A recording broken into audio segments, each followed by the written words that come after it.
कई बार भगवान हमारे रिश्ते खुद तोड़ देते हैं ताकि कोई हमारी ज़िंदगी खराब ना कर सके।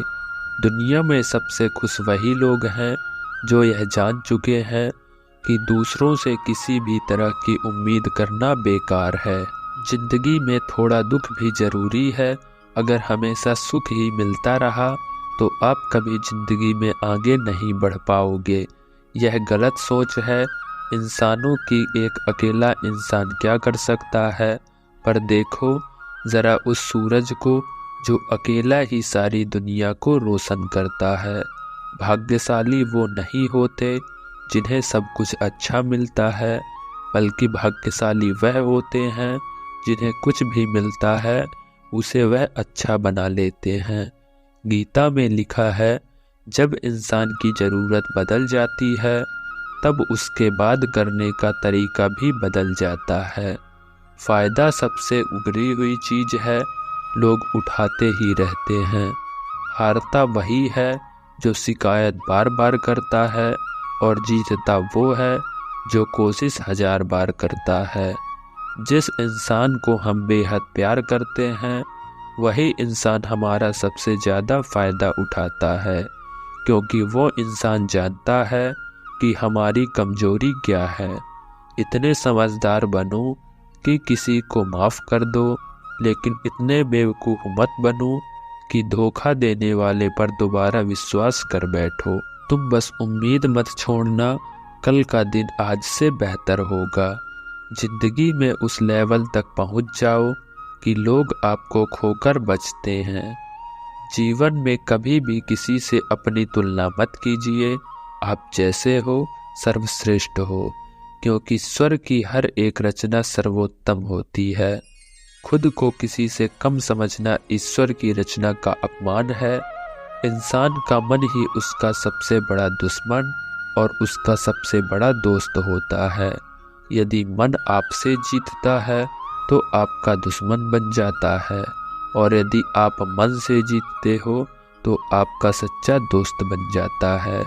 यदि कोई आपको नज़रअंदाज करे तो बुरा मत मानना, क्योंकि लोग अक्सर अपनी हैसियत के हिसाब से चीज़ों को नज़रअंदाज करते हैं। उन लोगों के पीछे कभी मत भागना जिन लोगों को आपकी कोई परवाह नहीं। श्री कृष्ण कहते हैं, गलती हर इंसान से होती है, लेकिन गलतियां सुधारता वही इंसान है जो दिल का साफ होता है और रिश्तों को खोना नहीं चाहता। जिंदगी का सबसे बड़ा थप्पड़ किसी से की गई उम्मीद मारती है। कभी कभी इंसान ना टूटता है ना बिखरता है, बस हार जाता है। कभी खुद से तो कभी किस्मत से, कभी अपनों से। हर जिंदगी में खुद को समय ज़रूर दें, क्योंकि पहली बात आप खुद याद रखना कि ज़रूरत से ज़्यादा अच्छे बनोगे तो ज़रूरत से ज़्यादा इस्तेमाल किए जाओगे। रिश्ते चाहे कितने भी बुरी हों उन्हें कभी मत तोड़ना, क्योंकि गंदा पानी पास बुझाने का भी काम नहीं आता, पर आग बुझाने के काम ज़रूर आता है। ज़माना जब भी मुश्किलों में डाल देता है तो परमात्मा हज़ारों रास्ते निकाल ही देते हैं। विश्वास करने वाले से ज़्यादा बेवकूफ़ विश्वास को तोड़ने वाला होता है, क्योंकि वह सिर्फ एक छोटे स्वार्थ के लिए एक अच्छे इंसान को खो देता है। भला ही करते रहो पानी की तरह, बुराई खुद ही किनारे लग जाएगी। कचड़े की तरह जब कोई समझे नहीं तो उसे समझाने की ज़रूरत ही क्या है। जब कोई माने नहीं तो उसे बताने की ज़रूरत ही क्या है। सच्चे दिल से किसी ज़रूरतमंद की मदद करके तो देखो। अगर दिल को सुकून ना मिले तो कहना, जिसे जाना है उसे जाने दो। अगर वो आज रुक भी गया तो कल चला जाएगा। इंसान को इंसान से दूर कर देने वाली सबसे पहली चीज़ जुबान है, और दूसरी चीज़ पैसा है। जिन्हें सपना देखना अच्छा लगता है उनकी रात छोटी पड़ जाती है, और जिन्हें सपना पूरा करना अच्छा लगता है उनके दिन छोटे पड़ जाते हैं। किसी की आदत देखनी है तो उसे इज्जत, और किसी की अगर फितरत देखनी है तो उसे आज़ादी। हर इंसान में कोई ना कोई प्रतिभा जरूर होती है, पर लोग अक्सर इसे दूसरे जैसा बनने में नष्ट कर देते हैं। महंगे इतने भी मत बनो कि लोग तुम्हें बुला ना सकें, और इतने सस्ते भी मत बनो कि लोग तुम्हें नाचते ही रहें। खामोशियाँ कभी बेजुबान नहीं होती, कुछ दर्द ऐसे होते हैं जो आवाज़ तक छीन लेते हैं। आजकल के लोग आपकी एक गलती के पीछे आपकी सारी अच्छाइयाँ भूल जाते हैं। जितने लोगों को समझाते जाओगे उतना ही अकेलापन और भी अच्छा लगता जाएगा। खत्म हो जाएंगे वह रिश्ते भी जिनसे मिलकर लगता है कि यह उम्र बरसा देंगे। श्री कृष्ण कहते हैं, अहंकार किसी भी चीज का हो सर्वनाश करके ही छोड़ता है। खाली वक्त में तो हर कोई बात कर लेता है, प्यार तो तब होता है जब कोई आपसे बात करने के लिए अपना सारा वक्त खाली कर दे।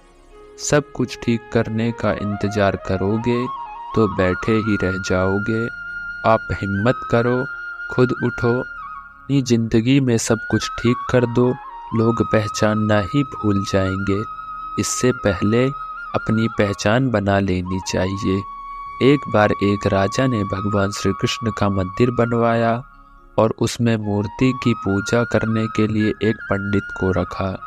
हर रोज अपने मंत्री से कहकर मंदिर में एक माला भी बजाता था और पंडित जी को वह माला श्री कृष्ण को चढ़ाना होता था।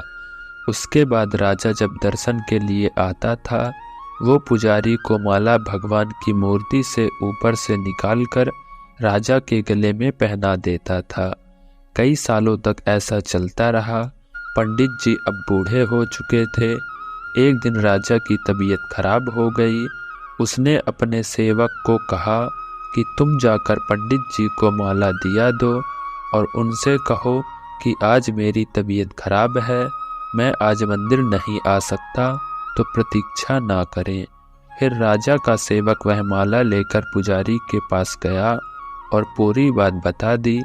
पुजारी जी ने वह माला मूर्ति को चढ़ाई और सोचने लगे, इतने सालों से यह परंपरा चली आ रही है, लेकिन मैंने कभी भगवान का माला उतारकर खुद नहीं पहना। शायद आज भगवान की यही इच्छा है कि यह माला मैं पहनूं। इसलिए भगवान ने आज राजा को नहीं भेजा। इसलिए आज अच्छा मौका है, यह माला मैं निकालकर खुद पहन लेता हूँ। फिर उस पंडित ने भगवान की मूर्ति से माला निकालकर खुद पहले। इसी बीच राजा का सेवक दौड़ के पंडित के पास आया और पंडित जी को कहने लगा कि राजा जी को ठीक नहीं लग रहा है, उनकी तबीयत और बिगड़ गई है, इसलिए अब वो